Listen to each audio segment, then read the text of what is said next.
这个时候呢，我们继续做这个韭菜的。我们把切好的这个韭菜粒把它放到这个盆子里面去。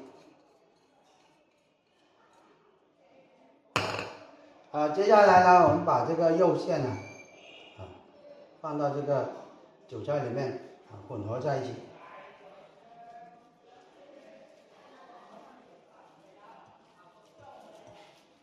尽量的就是炸均匀了。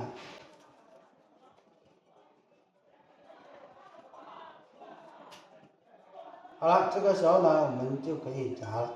好，这个时候呢，我们开始炸这个韭菜味的也是一样的，用这个手虎口把它做成这个肉丸子然后呢，把它放到这个油锅里面去就可以了。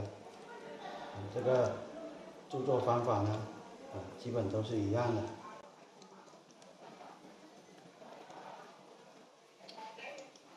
好了，洗好之后呢，我们开始油炸处理。打开后，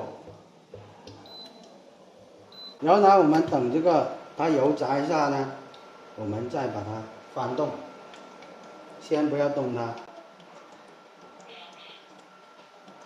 好，这个时候呢，我们就可以翻动它了。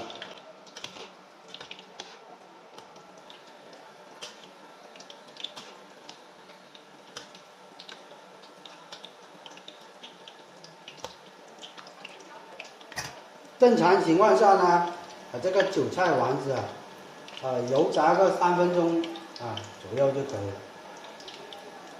因为呢要进行复炸的，所以说我们第一次炸的时候呢，不需要炸太久。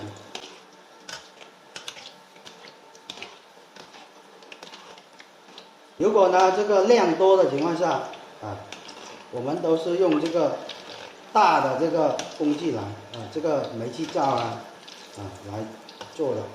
因为呢展示给大家看的情况下，我只能用这个小型的工具来做给大家但是呢不影响它这个口感。我们卖的也是这样子做的，就是说用不用这个商业用的工具呢，做出来的流程呢都是一样的。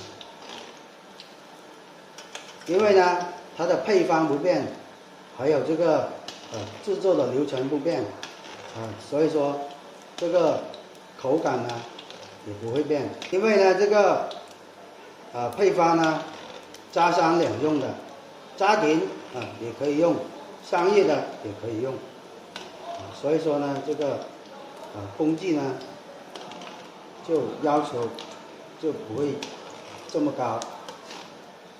展示给大家看的工具呢都是以这个家庭做的工具来讲解，只不过呢商业用的工具它是放大而已。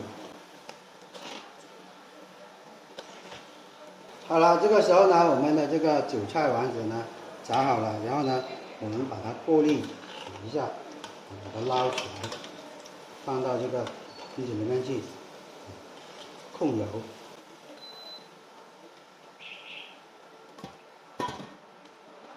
我们放到这个盆里面去控油，然后呢，等一下复炸。